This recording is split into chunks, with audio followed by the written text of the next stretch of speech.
Folks, it looks like we have gone live. We have liftoff here in Phoenix, Arizona for our UFC 323 recap show on Combat Zone Live. I hope you guys are having an excellent day. I'm Ben the Bane Davis. I'm going to be hosting today's breakdown as always. Now, the title of this, right? Best pay-per-view of 2025. That's kind of a tall order. There were 12, maybe even 13 pay-per-views. I think there's an extra one in October or August, sometime in the fall. There's two pay-per-views a month. But either way, I feel like it's completely fair to say, given the finishes, given the quality of these fights, given that there really wasn't any, I would say, um, dead air. Right, this was a electrifying show from start to finish, and I can't really isolate many fights that under-delivered or stalled the show, right? Is that fair to say? I don't think there was much in the way of halting the momentum of UFC 323, which is important when you talk about best card of the year because, I think pacing, I think entertainment value is in some sense buoyed by the enjoyment during a 8-hour broadcast. If let's say 4 of those hours, everything grinds to a halt and we have, 3 fights in a row where it's just grapple heavy decisions and there's not really much in the way of fun striking or effective grappling where fighters are attempting to get to a stoppage sequence, it just grinds things down. And I don't think that UFC 323 had that. So as usual, let's go through just bottom to top and look at what the action was. So we kicked everything off in the featherweight division with a fun featherweight bout between Muhammad Naimov and Myron Santos. Now, Naimov, pretty solid start, I want to say, to his UFC career. If I'm recalling correctly, this one extends early into the third. Myron Santos, he basically said, "I'm done fighting. I want to go home," and finished Naimov quite quickly. It was a very excellent shot. Naimov was done. Little bit of ground and pound, I believe, and Myron Santos still unbeaten inside the UFC. So excited to see, where he goes next. Second bout of the evening was at middleweight between Mansur Abdul Malik and Antonio Tricoli. Now, this was odd because if you looked at the betting lines on this, Mansur Abdul Malik was like minus 500 to win by KO. It was heavily anticipated that he was going to knock out Antonio Tricoli. But I saw a guy, JT Lines, shout out to him, who was really big on Mansur by submission under like 1.5 rounds, and I believe he had another prop attached to it. And it hits. I mean, within 69 seconds, Mansur Abdul Malik finishes Antonio Tricoli. I want to say that this was the standing guillotine, I believe.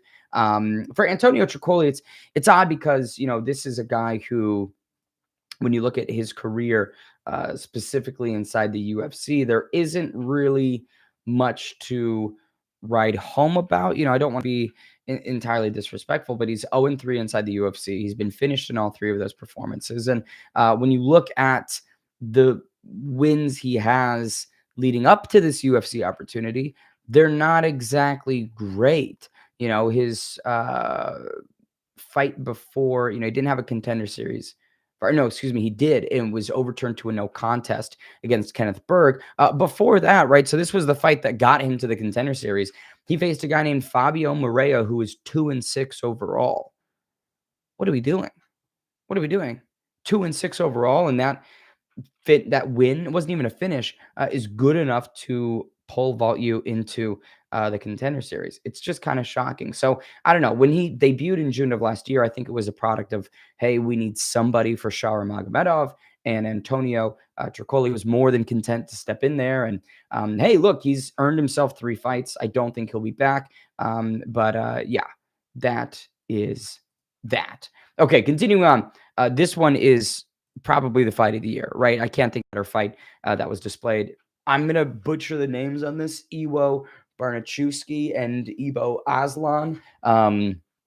It was a 90-second fight. This was a 90-second sprint. Neither guy wanted to take their time or fight with higher IQs than swinging and banging. And I don't mean to say fight with higher IQs as in like that's a completely stupid mentality, because it was effective. Both guys were having success and on the verge of winning.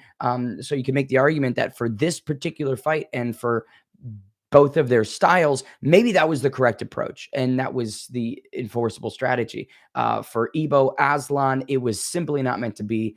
Gutsy effort from him, right? But Ewo overwhelms, knocked him down officially twice, but it seemed like 7 different times these guys were trading knockdowns. And then I believe it was like a short right hand as Ebo was entering the pocket, which sat him down and ended his evening. Now, next up, we had a lightweight bout between former top contender Edson Barboza. Now, Edson Barboza is kind of in the end of his career, and I think that this was it. He's suffered back-to-back defeats before this fight to Lerone Murphy and Giga Chikadze, I want to say, and didn't really look that exceptional in either of them. Edson is a guy that for a long period of his career, was just fierce on the feet. You simply don't want to stand with Edson. The speed, the creativity, how he differentiates strikes, the lack of any telegraphed movement. He just was too menacing on the feet. And so people's answers were either to grapple him or to heavily pressure him, right? I think what we saw from Edson Barboza in many of his defeats is when he's backed up against the cage, when he's behind the double black lines, and when he doesn't have the ability to dictate where the fight is taking place. That's usually what undoes Edson Barboza, and that has just become more and more pronounced as time's gone on, to the point where it almost feels like Edson Barboza is conditioned in a sense to adopt that position within the fight. He adopts the spot of number two. He adopts the spot of guy who's under pressure. And it really was just so reflected in this fight because Jalen Turner, who's massive at lightweight and is coming out of retirement, right? Let's not forget that Jalen Turner put the gloves down, walked away, was dissatisfied with the sport and his results. Came back into this and looked like a bulldozer, right? We haven't seen someone just completely walk through Edson Barboza in this particular fashion. 2 knockdowns officially, outstruck him by 33 strikes, many of those significant, and gets him out of there in the first frame. Tough to see, for a guy like Edson, who is a great ambassador of the sport. He's been around forever. His highlight reel speaks for itself. He's taken on some of the best, but the results just aren't there. And I think it's time. Okay, featured early prelim of the evening. So this is our final early prelims. We take it to the Italian Dream, Marvin Vittori, and Bruno Ferreira, who is just menacing, right? The Hulk is a guy who seems incomplete. Like when Bruno Ferreira fights, it looks as if he doesn't have a full tool set. It's like the guy's just reliant on power and all that. It's all that he has. But it works, right? That it's effective, especially in a weight class like 185. Where in the outside top 15 territory, there's people that don't have great movement. There's people that are a little bit more sluggish. And for Marvin Vittori, I didn't expect him to have those same problems. I did believe that his experience at the top and the strength of opposition that Vittori possesses relative to Bruno Ferreira's, lack of top level experience, I thought that was going to pay dividends, but it simply didn't. Marvin Vittori fought such a frustrating fight to where you couldn't really tell exactly what path he wanted to take. Obviously, Bruno was going to be swinging hammers the entire 15 minutes. That's what he did. But for Marvin, it just seemed like he didn't want to engage in a sense, right? All of his strikes, he didn't really sit down on much. Not that he ever does, but you would have assumed that a guy like Vittori, who's headlined, who's fought for the title, who's been in there with the best at 185, would be able to have the IQ and the skill set to exploit a lesser experienced fighter in Bruno Ferreira, and he simply couldn't. And I'm not entirely sure what the specific problem was. But I'm, coming off the back of that performance, I'm fine if Vittori retires because I'm not interested in seeing him again. And it doesn't seem like he is in a position where winning is a massive priority. You just didn't sense urgency. You didn't sense that he had that ambition to really put it on Bruno in a meaningful way. There just wasn't that spark.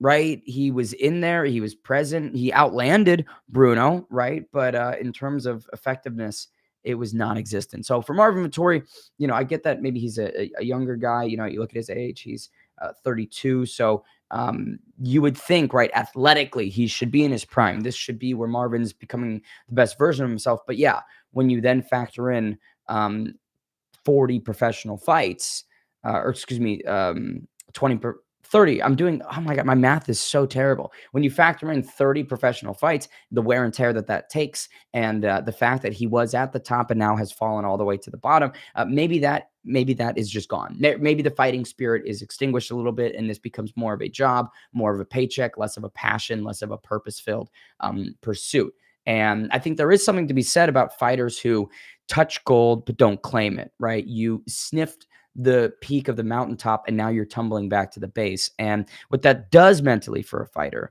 right? The pressure that places on you, it's either going to create brilliance and you're going to rebound fantastically. Look at Charles Oliveira, look no further than him. Or you might settle into a spot of acceptance that I'm not the best in the world. Therefore, why should I get up and grind my ass off at 5 in the morning? Why should I, continue to conduct myself in a way that is similar to what I was doing when I had the dream of being best in the world? Now I know the reality, which is I'm not. So why would I do the same things? Why wouldn't I take my foot off the gas, right? Reallocate energy and time elsewhere. So I'm just speculating here, given Marvin's performance. I have no empirical data, no evidence to suggest that this is the case. Maybe he, was really training his ass off, wanted to put it on Bruno Ferreira, but maybe he wasn't. And I think the fact that there's not much clarity, the fact that I just simply don't know, I think speaks for itself. But that was the early prelim portion of the evening, and you can see, right, 1, 2, 3, 4 finishes. And honestly, this fight was fine, but it definitely was a little bit of a lower point, which that says something, right? So, okay, taking it to the preliminary card, we kick off the night with Faraz Ziem and Nazim Sadikov. Now, I I know a lot of the crew out there in New York, Nazim Sadikov, Favola, Aljo, Merab. They're great guys. They really truly are, and they love to fight. But when I saw that this matchup was created in my head, I just felt like, ooh, that's not good for Naz. I don't think that this is a level that he at the moment is on. Not saying he can't get there, but you have to put a lot of respect on the rebuild that Faraz Ziem has been going through. And he looked pretty flawless against Matt Frivola, one of Nazim's main stablemates. Just what last time out, 2 times ago, choked out my good buddy Billy Quarantillo. Quarantillo had never been subbed. Faraz Ziem did it. And I want to say that he also had a third victory laced in there opposite, yeah, Mike Davis. So in February of this year, decisions, Mike Beast Boy Davis, and what was a fun fight last year, beats Claudio Poyes, KOs Matt Frivola 2023, decisions, Jai Herbert. Wait, did he choke out my buddy Billy? It doesn't appear he did. Wait, so then who the fuck choked out my guy Billy Quarantillo? Who did this? Who did this? Who am I confusing him with? It makes sense because obviously he's at 155. Billy's a 145er. Yusuf Zalal, excuse me. Okay, so I briefly had mixed them up, but either way, same point stands, right? Faraz Ziem is on this rebuild, and that is truly significant. And for Nas, it's not anything to be disrespectful about, but the fight that he had last time out against Nicholas Moda, it was a great fight. It was a back and forth war. It was entertaining. It was exactly what the fans wanted. But an opponent like Nicholas Moda, if you are going to war in that fashion, and it is so back and forth, and Nicholas Moda is having extreme success on you, then an opponent like Faraz Ziem, who is so multifaceted, and I would say has had better performances against better opponents, cleaner nights at the office. I just felt like this was a really uphill battle for Nazim Sadikov, and it turned out to be. It was 5 minutes of grappling control effectively from Faraz. And then round number two was a little bit less so, was more striking centric, but you can see the numbers: 7 for 21 for Nazim Sadikov versus 76 strikes out of 96. It was a very, very uphill battle all fight long. And this, I think, the finish also speaks to Faraz's improvements because, when that 10-second clapper hits, I think a lot of fighters will think, all right, round's basically over. Let me just get out of these 10 seconds and we'll recoup and we'll have a lot more time in the next frame. But I think there's also some fighters that when they hear those 10 seconds, it's like, okay, go time, pedal to the metal. Let's make some serious impact. And in the event that this round was in question, right, from a judging standpoint, I want to make it definitive. I want to seal the deal and capture this in the last couple moments. That's exactly what Faraz did, and it didn't seem like Nazim Sadikov was in a spot where he was trying to do the same. So Faraz lands a huge elbow, doubles up on it. Nazim's equilibrium is gone. The balance isn't there. Covers up. Faraz pounds away right at the bell, right? Or excuse me, right at the horn. Jason Herzog waves it off. He'd seen enough. And, I got to say this. Aljamain Sterling issued a frustrating post on X about this. He said, "Oh, you have some illegal elbows, and Nazim was fine. He was all good." And I get it, right? Aljo, you're a stablemate. You guys all train at Serra Longo, and I totally respect you sticking up for your guy. It's what you should do. But I just would ask that more realism maybe could be beneficial, because those were huge elbows and they weren't deemed illegal. Fight continued, and Nazim could not stand at the end of round number two. If he popped right back up and seemed completely within himself, then certainly that's one thing. And I think you can make the argument that, oh man, Herzog, the second left on the clock, why jump in? And I think the frustration would be more justified. But the fact that Nazim literally couldn't stand, I think, tells you all you need to know about the nature of the stoppage and how justified it was or wasn't. So I can appreciate the loyalty displayed by Aljo and maybe the frustration from the whole team. And again, I really like Nazim a ton. Nice guy, a good fighter, a very fun style. But I think that the stoppage was fair. And I think that this was a fight where that whole crew bit off more than they could chew. And there could have been this idea that, okay, Matt Frivola against Faraz, we had the wrong game plan, but we learned so much. Now we're going to apply that into Nazim and install him, and right, almost like a car, take the hood off and replace the engine. Hey, the Frivola game plan out the window. This new one, Nazim, we're going to install this, and that's how we're going to beat this guy. And it didn't work. And so for Faraz, it's proof that he's just at a level where he's ready for top 15. Let's stop wasting Faraz Ziem's time. Get him in the top 15 at 155. He's got some very fun matchups ahead, and I I can't wait to see what he does. I think that it's pretty impressive that a team like Matt Serra and Ray Longo, with how educated they are, with how they have built such fantastic fighters. Again, Merab is one of their brightest products ever. And, it's proof that their game planning works, and it's proof that their intelligence is founded in reality. And on 2 attempts, they couldn't beat Faraz Ziem. 2 different fight camps with 2 damn good fighters in Nazim and Matt Frivola. They just couldn't build an approach to beat Faraz Ziem. That's so impressive. And it's a narrative that we don't really oftentimes talk about, because we're so focused on what occurs on the night that we fail to properly think in an extreme way about the 12 weeks that predicated it. And I know for a fact that there had to have been a plan and this outline and this strategy. And, with the second effort, you would think that there would be an improved performance. But this was even more devastating, I would say, than the Matt Frivola fight, in that it was just a complete wash. Faraz had him controlled, completely neutralized on the ground, was searching his way for a submission, couldn't find it, then boom, TKOs him at the end of the second. It was a domination. So okay, let's continue. Macy Barber and Karini Silva, up next at women's flyweight, which is an interesting one because a top 10 fight in the division where you don't really know what's going to happen. Shevchenko, who knows what's going to occur, and now you've got Alexa Grasso stepping out, and Natalia Silva is stepping in for her against.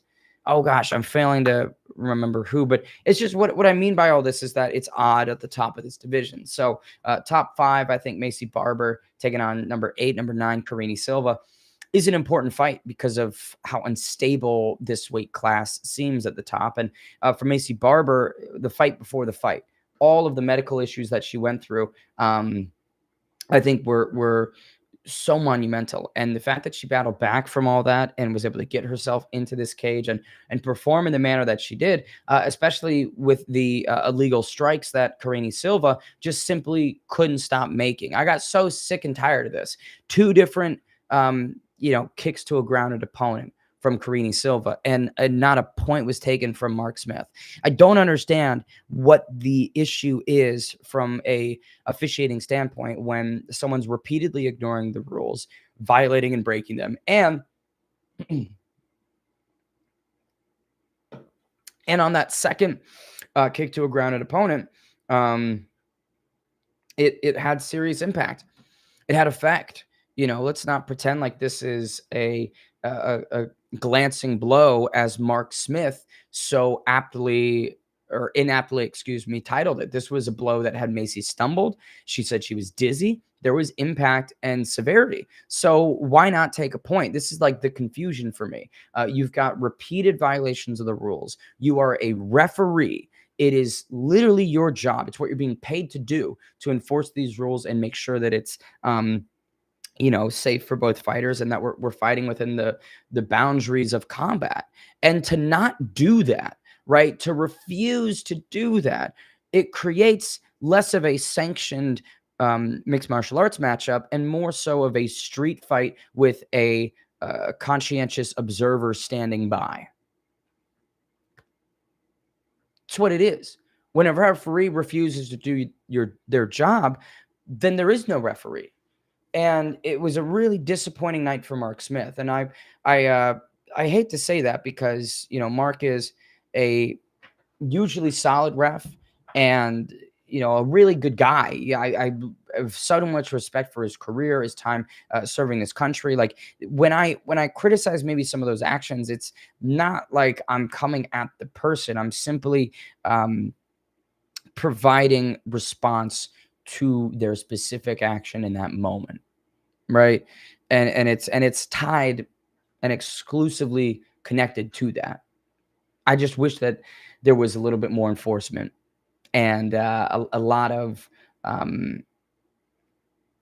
don't know, just because when I'm watching a fight, I shouldn't have the takeaway that the referee's fucking up, right? Like that shouldn't be the takeaway, that the person installed in that matchup is the one that's throwing wrenches, is the one that's the problem. That's not the experience that you should have as a fan of this sport. So to have that be my takeaway from this flyweight affair is that's just annoying, man. It's just annoying. All right, we continue on to the second to last fight of the preliminary card. It was Terrence McKinney and Chris Duncan, and this fight had exactly what you wanted. Quite similar to Iwo and Ebo on the early prelims. Terrence McKinney is a this kid is just a firecracker. He is a killer be killed cannon, and within his career, he's been effective more so than he hasn't been. Now at the UFC level, this approach doesn't work out as frequently.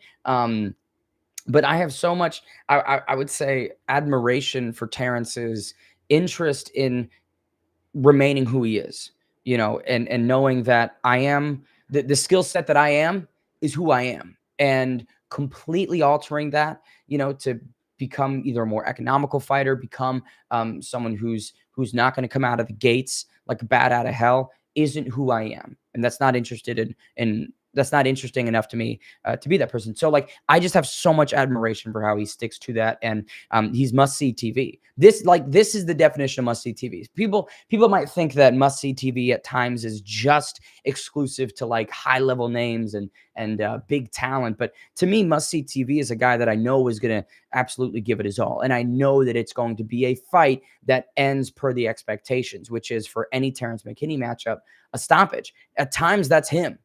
And at times it's brutal, right? You think about the head kick that he suffered against, oh gosh, what is the gentleman's name? I'm blanking on it. I cannot remember. Esteban Ribovics. Yeah, head kicked him.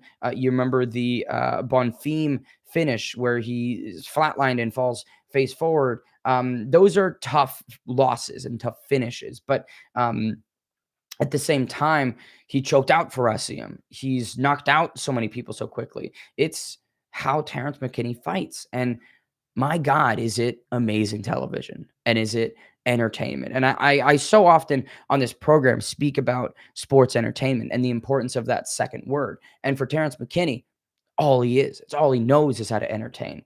And Chris Duncan, is a guy who is just so stupidly durable. Like this was an uphill battle for Terrence McKinney in that whenever someone's hurt Chris Duncan, they just have not been able to put him away. He is this brick wall that bends but snaps right back. And for him to come off of a performance over Mateusz Rebecki, a guy on that level, to then fight Terrence McKinney, I internally coming into this, I was like, wow, if Duncan can do that to Mateusz Rebecki, McKinney's not on that level. With respect, right? McKinney's not on that level in terms of durability, in terms of ability to mix it up, in terms of, fighting skill set and depth. Like Terrence is singular in that comparison. But for Terrence to come out and again stick to his guns and have Chris Duncan in a bit of trouble at the beginning there, and it's just it was a great fight. I'm glazing. Guys, I'm glazing. And that's okay. But Duncan ultimately weathers the storm and starts finding right hand after right hand, puts McKinney down. And there was this, there was this period where I feel like you could have stopped the fight. Am I incorrect in saying that? Am I incorrect in saying there was a period where the ground and pound was so accumulative and Terrence McKinney wasn't making much effort to intelligently defend or escape the position? You probably could have stopped the fight, I suppose. But either way, it continues. Terrence showed great heart and resilience to then rise back up to his feet, try and bring himself back up. But ultimately he was done. He at that point had already been finished and was just fighting on fumes, fighting on instinct. And then Chris Duncan slaps on a Darce choke and McKinney taps out, and that is that. Now, I'll say this, given all of the fun fights that Terrence McKinney has produced, right? This guy's just lightning in a bottle. He could lose his next 3 fights, but if they're the exact same enjoyment of this, then in my estimation, he has spots on cards, because he does beat people. He is a nice litmus test. And this fight was a little bit annoying in that Chris Duncan didn't need a litmus test. Chris Duncan didn't need to show people that I can get by some of the unranked gatekeepers and unranked cannons like Terrence. Duncan is ready for a top 15 opportunity. So this was kind of like a side quest against a very early dangerous fighter that Chris Duncan didn't need to take. And you could say the same for Terrence McKinney in that, this was such a difficult opponent for him that maybe accepting this is the intelligence associated with that decision, right? Would it be smarter to wait until the UFC is like, hey, we've got this up and coming guy. He's relatively unproven. We're going to give you him for his first fight, right? Or second fight. But a guy like Duncan is a known commodity, and we are aware of his strengths, and we are aware of, the little weaknesses that he has at this point. And so it just, all that to say, I loved it. I loved the fight. And I hope Terrence McKinney is okay. I hope he bounces back. And like I said, I'll reiterate it. Give Duncan a top 15 opportunity. Maybe you do Chris Duncan and Faraz Ziam, 2 lightweights that are unranked but on tears that deserve an opportunity to have a number next to their name. Maybe that's the matchup that is produced from UFC 323 sometime early in 2026. I wouldn't hate it. I actually think that wouldn't be a bad idea. And talking about the lightweight division and ranked opposition, Grant Dawson and Manuel Torres. Now, Look, this was another not great night at the office for Grant Dawson. And this was another opportunity for Grant Dawson, quite similar to his main event opposite Bobby Green, to announce himself as more than a um, suffocating fringe 15 wrestler.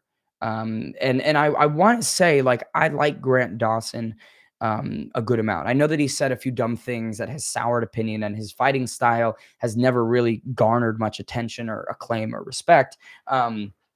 But he's a nice guy.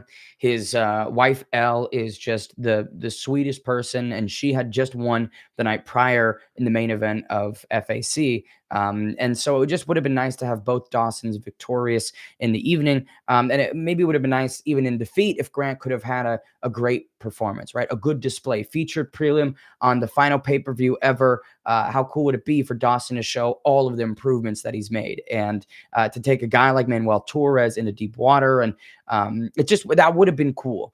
It's just not what happened. The problems that Grant Dawson has haven't been fixed, and Manuel Torres able to just effectively explode on his chin, knock him down. Grant covers up, and that is that. It's so impressive what Torres can do because the power is seemingly out of nowhere, right? It was a short, like it was a weird sequence because you had Grant Dawson trying to, sidestep and evade, and Manuel pivot and position himself around him. And then it was like an offhanded strike, right? Three strikes before hadn't really landed. And then boom, it was that one that sits Grant down. And in the midst of this combination, right? To still retain that much finishing ability with one singular shot, when this is the beginning of the fight, neither guy's really absorbed too much damage, just flashes him out of there in the pan. Crazy. So for Manuel Torres, welcome to the top 15. Maybe a fight with Chris Duncan, maybe a fight with Faraz Ziem. I don't want to keep saying the same names, but given the timeline of this, it would make sense to kind of have them opposite each other, and they're all very near in the same position. I will say this: it's difficult for me to think who is better out of the three at 155, right? You put Manuel Torres, Chris Duncan, and Faraz Ziem in a lineup. I think Duncan is probably the lowest. I think Duncan is the worst of those three. And I kind of have a sneaky suspicion that Faraz Ziem is better than Manuel Torres. And I would love to have an answer to that. I'd love to find out, as they say. Okay, let's take it to the main card. So we kick things off with Jan Blachowicz and Bogdan Guskov. 15 minutes in the can at 205 between the former champ Jan Blachowicz and top 15's Bogdan Guskov. They both trade knockdowns. Bogdan's, was quite significant. I thought Jan was a bit done. I'm kind of surprised he was able to be resilient and escape that moment of adversity. And it was a draw, which for Jan sucks because he had draw, loss, loss, draw. Like, this is a very hard stretch for the Polish incumbent in what could be the final, hours of his UFC career. He's 42 years old. I recognize that at higher weight classes, you do get a little bit more flexibility, and you get a little bit more latitude with your age. But, it just is not great. Not great to see. Maybe what we could do next is Jan Blachowicz and Jamal Hill. I think that fight could actually be quite fun and interesting at 205. They've never been booked against each other, to my knowledge. Obviously, they've not fought, so both guys are in kind of weird career positions. And it's, don't call me a matchmaker. Don't call me a matchmaker. Okay. Next up, we have a apologies. Next up, this was a fun one at bantamweight. Henry Cejudo and Peyton Talbot. What a war that this turned out to be. Cejudo, he's retired once before, and that was probably one of the worst decisions in UFC history. He had both belts, walked away, and then for 3 years sat at home, and then returned, and it just hasn't gone well, right? Lost to Aljamain Sterling, lost to oh gosh, who has he lost to? It was the split decision defeat to Aljamain in 2023, his big return. Then it was the loss to Merab Dvalishvili, and then this year it was the no, or excuse me, the weird end against Song Yadong. The eye poke results in a loss for him, and now a loss to Peyton Talbot. So it's just interesting that in this return to competition, you know, like four of his losses are in this return. I don't know, it's just not great, for Henry in the sense of results. But I must commend him because there was this dog-like mentality that possessed him for 15 minutes against a young superstar in Peyton Talbot, who is just unreal, right? Peyton Talbot took Cejudo down officially 3 times. Cejudo went 1 for 7. Henry Cejudo is an Olympic gold medalist, and he could not take down Peyton Talbot on 6 of 7 efforts. It's unreal. It genuinely is shocking because Talbot not that long ago was getting grappled, controlled, planted into the canvas by Hayoni Barcelos. Hayoni Barcelos. And Cejudo, gold medalist, 2 division champion, had no success to get him down. Now, that could be a product of Cejudo's, right, the rust and the age catching up to him. And, this was a massive physical disparity. I think it was 6 inches between the two in height. And then obviously reach is a whole other conversation. So maybe that could have contributed to it, right? If someone was similar stature to Talbot, maybe their grappling success would be miles different. But either way, Talbot doubles up on strikes, does notch a knockdown officially, and was a war. And, sometimes winning and getting your hand raised to conclude your career is great. But at the same time, you can win in a loss like this. You can remind and leave a lasting impression in people's memories of, I went out swinging. I went out like a warrior. I went out not on my shield, but standing in the trenches, going blow for blow with the next generation. And for Cejudo, a guy that has been around for so long, he when Cejudo was the up and coming guy, it was like 10, 12 years ago. And he has consistently been able to compete against the old guard, the present guard, and then the new guard. And like, there's just something so impressive to be said about that. Again, we highlighted the lack of results in this return to the UFC for him, but at the same time, it's he's taking on the best. He's the Aljamain. You've got Merab. You've got Song Yadong, top 10 contenders. And then you have a guy in Peyton Talbot who is just this superstar. Yeah, it's just, I mean, it's a great fight. Okay, next up, we've got Brandon Moreno and Tatsuro Taira. Now, this was an interesting one in that Brandon Moreno, you can see from the stats here, such little success for the 2-time champ. Taira gets this body triangle position on his back, reigns, ground and pound, and I believe it was Mark Smith again, waves off the fight. Now, I have some thoughts about this. I can understand both sides. It didn't look like Moreno was going to be able to get out of this. It didn't look like he was having success escaping the position. And the position was going to keep him glued into taking damage from Tatsuro Taira, right? So by logic, if you can't get out of the position, you can't get out of the way of the strikes, therefore not intelligent. Therefore, this fight isn't changing in 10 seconds or 20 seconds. So I can understand that logic, but I also must present this. This is a guy in Brandon Moreno who is a 2-time champion of the division, who had never been finished before. And I do think it is quite fair to allow him the time, the space, the ability to make that miracle occur.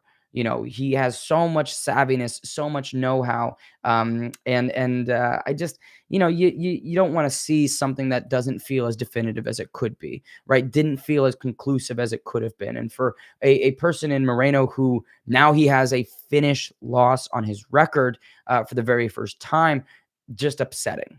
Little bit, right? Just upsetting that's the timeline that we are now in. And Brandon Moreno wasn't provided the opportunity to just, and again, the shots didn't have a lot of sauce on him. It's not like Brandon Moreno was flatlined and unconscious beneath Tatsuro Taira. They were peppering, they were selective, they were smart. This was a very smart fight from Tatsuro Taira. You cannot deny that. And now it does put the UFC in a great position for Japanese, I would say, penetration. You've got Kyoji Horiguchi, you've got Tatsuro Taira, you've got just some great ample opportunity to now do a show in Japan, the Tokyo Superdome, something, and make it make sense. So I don't know. I think that there are silver linings that come out of this, but it's also just still a bit aggravating with the result. It's not how we wanted to get to this position of the UFC further entertaining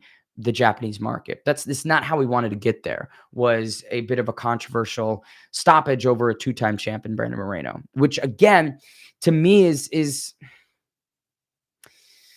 Tatsuro Taira's only top 5 victory was excuse me, not Alex Perez. It was Alex Perez. Yeah, excuse me. Sorry. It was Alex Perez, but that was an injury. It was him blowing his knee out. And so there was this element for me personally coming into this fight where Tatsuro unproven at the highest of levels.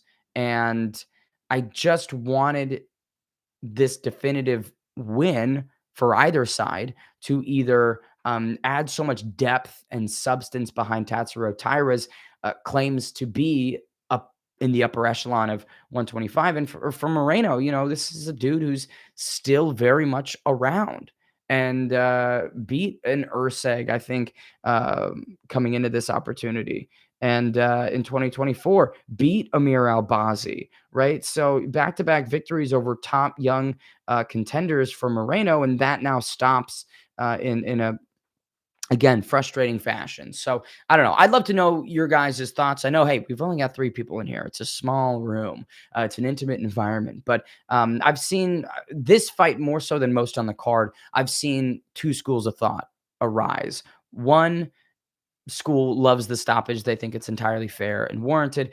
The other school thinks give Moreno that opportunity. Okay, talking about frustration, then we take it to the co-main event of the evening, which is Alexandre Pantoja looking to make his 4th defense of his flyweight throne opposite Josh Van, the superstar, the surging Myanmar representative, and it ends in 26 seconds because Pantoja, after throwing a head kick and Van defends, tosses him off, Pantoja posts, and his elbow quite literally explodes. Like, it was one of the more grotesque sequences that you'll see. And I've commentated a fight where this occurred.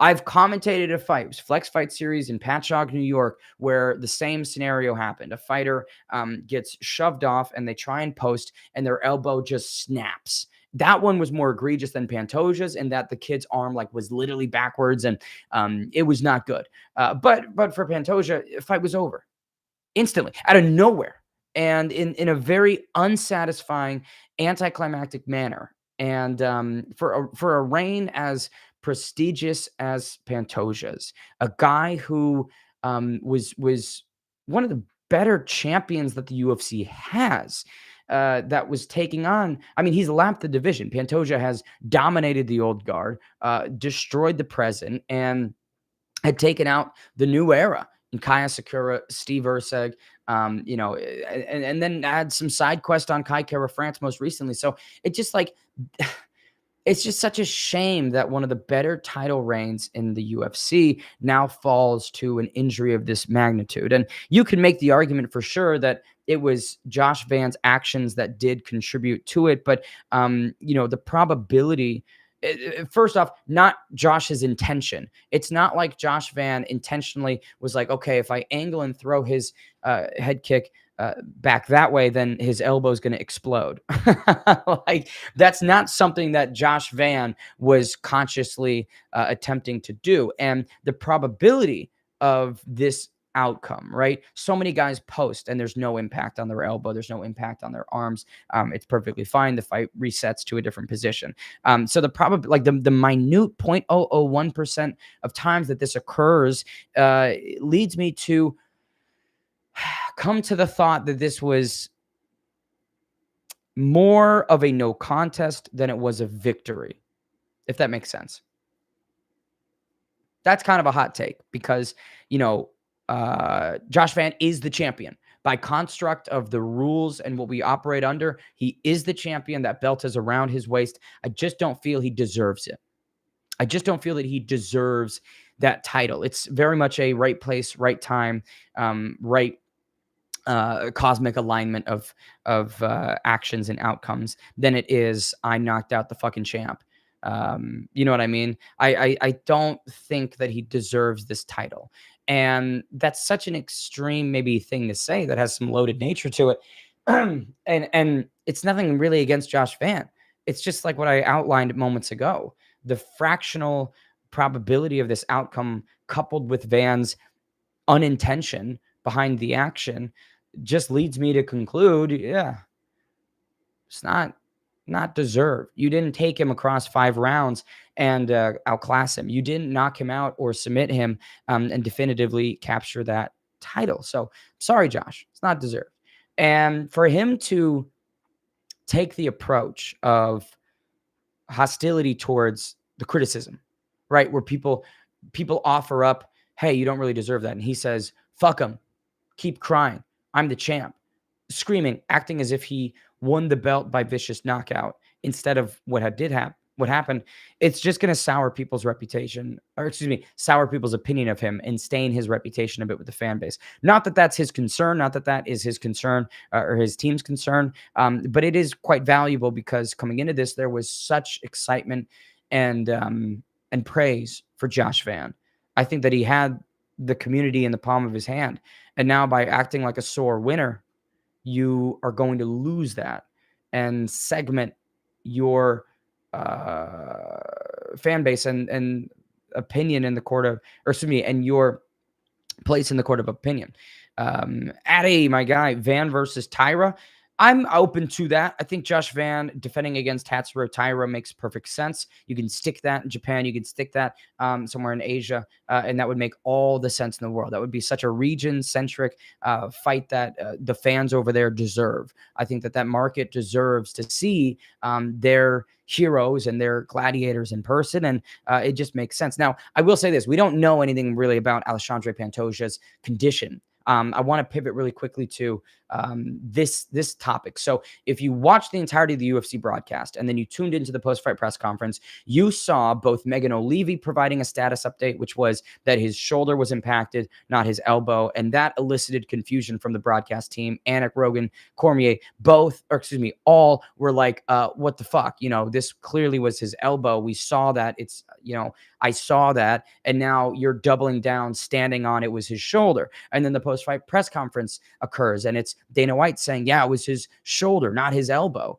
And then, per Alexandre Pantoja's team, they confirm it was his elbow, like any normal person could see and conclude.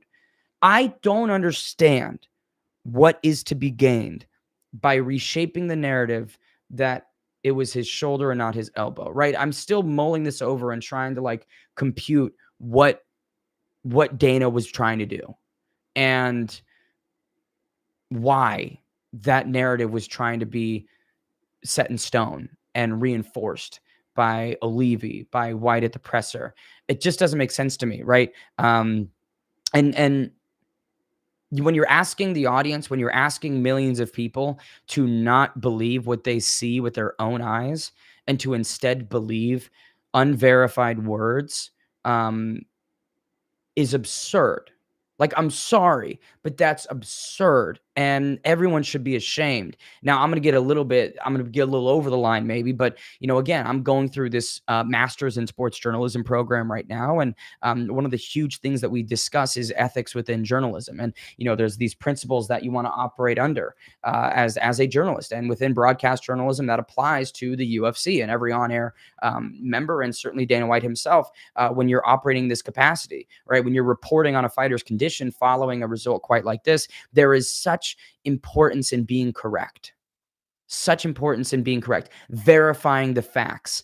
There's a SPJ principle called seek truth and report it, not create fake news and peddle it, right? Create misinformation and shove it down people's throats. It's a violation of that principle. Another SPJ principle is to minimize harm.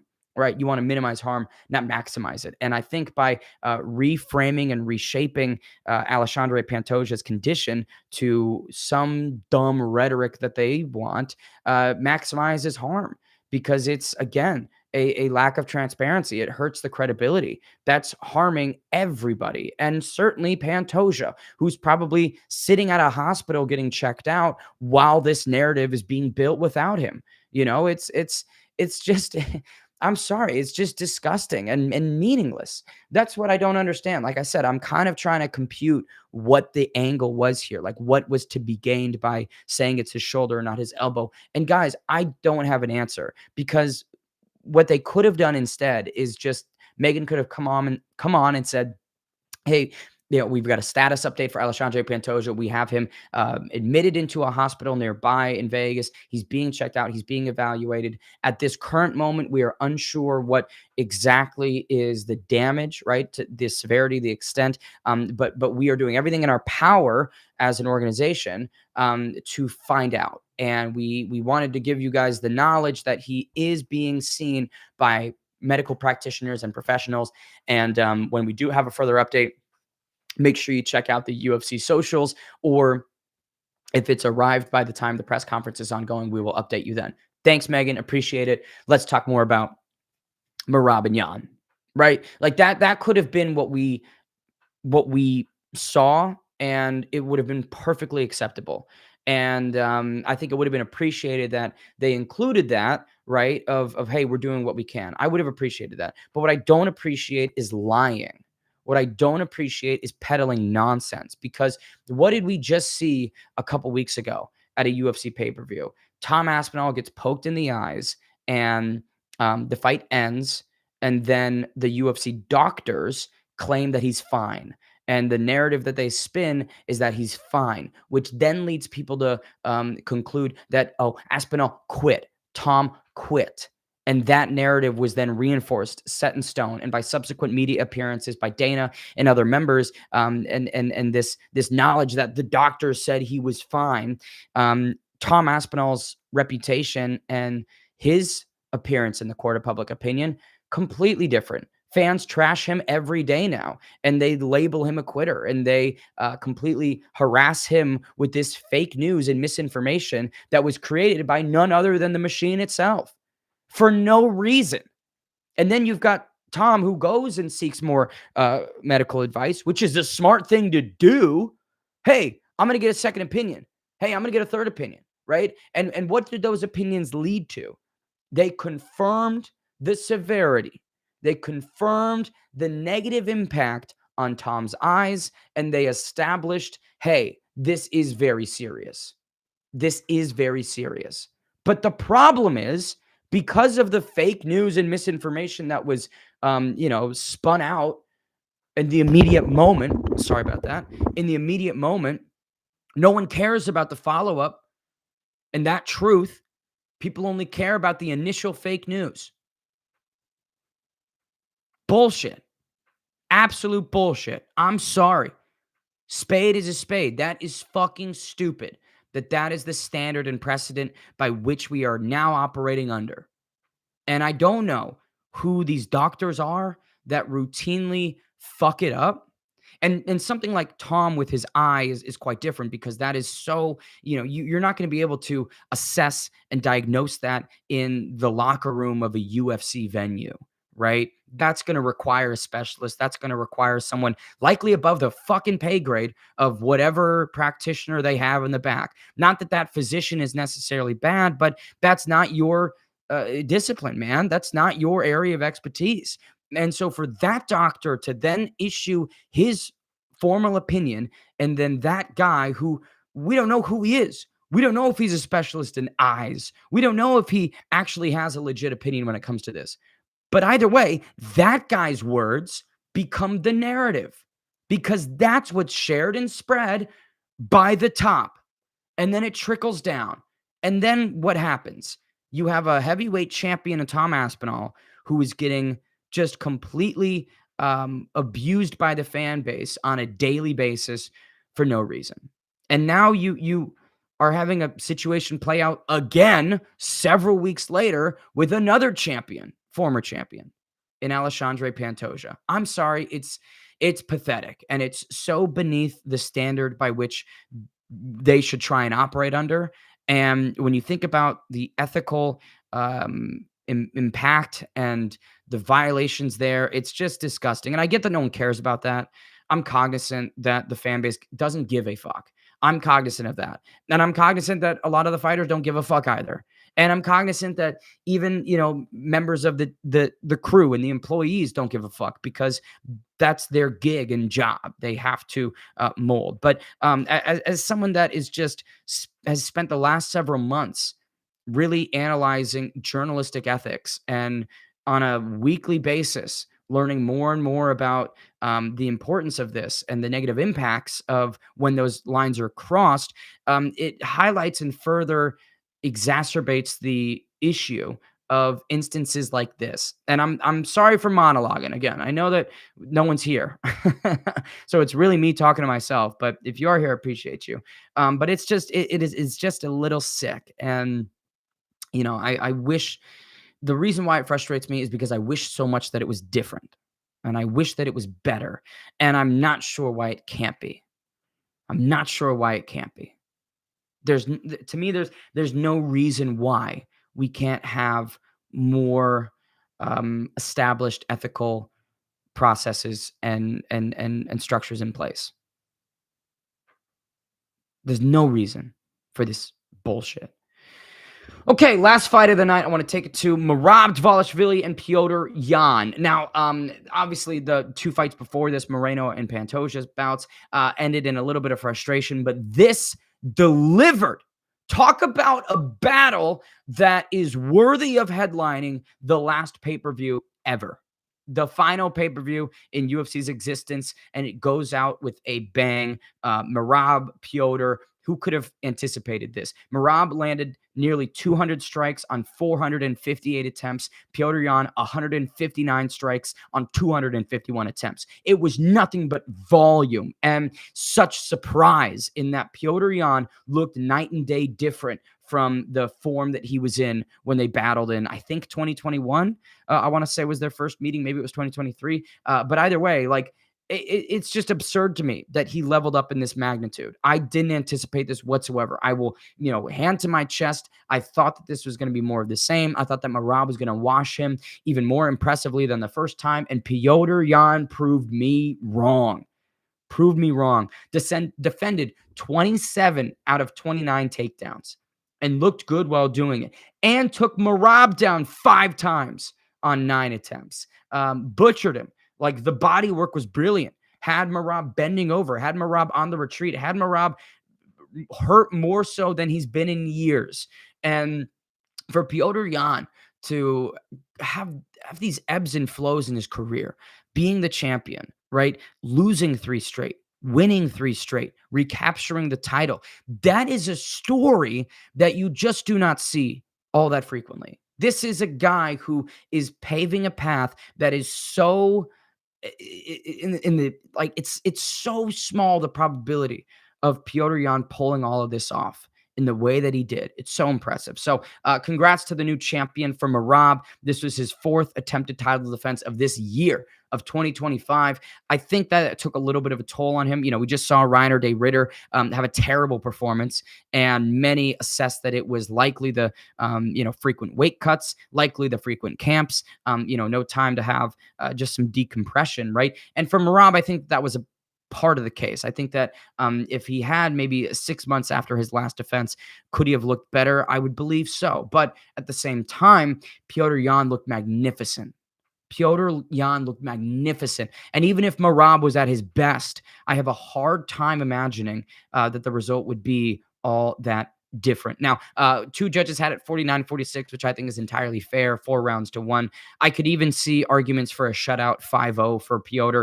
One judge had it 48-47, meaning that round 5 was a must-win round for Piotr Yan, or else it would be a split decision, which is fucking stupid. What judge is sitting? I could look it up, and I apologize for not, doing the bare minimum and yanking. You know what? Fuck it. Let's yank it up. Let's see. Let's see what moron did this. because, you know, like I called out Mark Smith earlier on today's programming, and I feel it's perfectly fair to hold others to the same level of accountability, and especially as a judge, where your entire job is just to, you know, assess the wins, the losses, and the like. Okay, Derek Cleary, 47-48 from Merab. What is Derek Cleary watching that would imply that this matchup is coming down to the final 5 minutes? Piotr was washing him like laundry, and somehow this could have been a split decision, which would have been a ridiculous disappointment. It would have been such a ridiculous disappointment. So, right man wins, and in such impressive fashion. Congrats to Piotr Jan. The new era kicks off. Peyton Talbot inserts himself way up inside the mix. There's fun matchups for him. Obviously, we've got Sean O'Malley, Song Yadong coming up soon. And for Merab, I don't really think that he's done. I think that he just needs time off. I'd love to see some extended break from Merab Dvalishvili. I think this pace of schedule is just unreal. It's just unreal. You know, September 2024, Sean O'Malley defeats him to steal the title. Then you've got January of 2025, beats Umar Nurmagomedov in a fight of the year contender. Then in June of 2025, chokes out Sean O'Malley. October 2025, Corey Sandhagen decision. And then December of 2025, the rematch with Piotr Jan. Take a break. Please take some time off. I do not want to see Merab until like the summer of 2026. The guy needs a break, and I look forward to seeing what form he's in when he does return. All right. I appreciate you guys tuning in. I know that, you know, these live streams are not entirely the most watched product in the world. You know, we're still trying to figure out how to grow and scale these. And while that process is taking its time, it's important to just kind of try and deliver the best. And I hope you guys did enjoy and were entertained, and felt like this was something you'd come back to, because I do hope to see you all back. I believe we'll be doing another one of these Combat Zone lives following December 13th. So make sure you tune in for that. Make sure you tune in on Stadium and Bally's. We've got Combat Zone, our flagship programming, right, coming out on Thursdays. And there's a lot to talk about. The one thing I want to talk about right now to leave you guys with is a big portion of Thursday's episode for Combat Zone is going to be about this. Rooted in Brazil, built in Birmingham. It's going to be about this. These Telegram auctions, these Telegram digital products. You saw Khabib do it with his Papaka. That he got like $4 million out of that. Now you see it with many, many more fighters, right? Khabib was like the test, and now everybody is adopting it. And I have concerns. I have thoughts. I have some frustrations with it, right? And, you know, I would love to bring those to you on Thursday on Combat Zone. So make sure you tune in. All right. I've been Ben the Bane Davis. I'll see you guys in the next one.